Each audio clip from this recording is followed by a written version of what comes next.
ئەچینە ڕاستەوخۆیەک لە شاری کەرکووک دووەم ڕۆژی دووەمین دیداری مەقامە لە شاری کەرکووک بۆ کە زانین کە دوێنێ ئێمە کورسات مەگەزینمان بەردە شاری کەرکووک بە لەبەر گرنگی دیدارەکە کە دیداری مەقامە لە شاری کەرکووک و چەندین مەقام بێژ لە تەواوی کوردستانەوە بەشداریان لە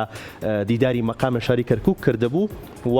ئەم ڕۆژ دووەم ڕۆژی دیدارەکەیە. دیدارەکە لە ئێستاە بەردەوامی هەیە و ڕاستەوخۆ پێکەوە بینەری بەشێک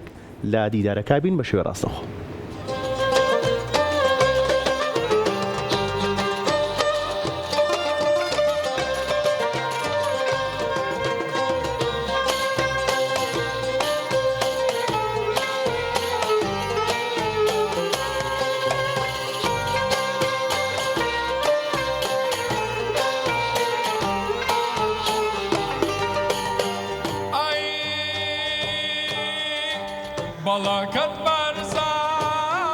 بەڵێ ئەمەی کای بینین ئەمە دووەمین ڕۆژی دووەمین دیداری مەقامە لە شاری کەرکووک. دیدارەکە بۆ دوو ڕۆژ ئەنجام درا و لە ئێستا دیدارەکە بەردەوامی هەیە و ئەمەی کە لە دیمەنەکانە ئەیبینین ئەمە دیمەنی ڕاستەوخۆی دیدارەکەیە لە دووەم ڕۆژدا. لە دوێنێ کا دیدارەکە دەستی پێکرد سەرەتای دیدارەکە بە پێشکەشکردنی وتار دەستی پێکرد، دواتر قەڵغانی ڕێزلێنان درا بە ئامادەکار و هاوکارانی دیدارەکە و یەکێک لەو شوێنانی کە قەڵغانی ڕێزلێنانی پێشکەشکرا دەستگای میدیای کورسات بوو وەکو سپۆنسەری سەرەکی میدیایی کە دیدارەکەی بەڕێوە بردووە. هەروەها لە دیدارەکەیە دە مەقام خوێن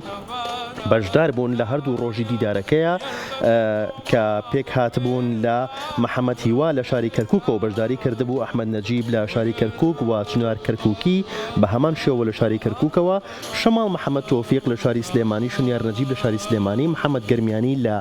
گەرمیانەوە، هەروەها یونس توتنچی لە هەولێر، شیشار وشیار لە هەولێر و هەڤاڵخانەقینی لە خانەقین و فواد یاراش لە بۆکانەوە بەشداری لە دیدارەکەیە کردبوو. یەکێک لەو مەقام خوێنانەی کە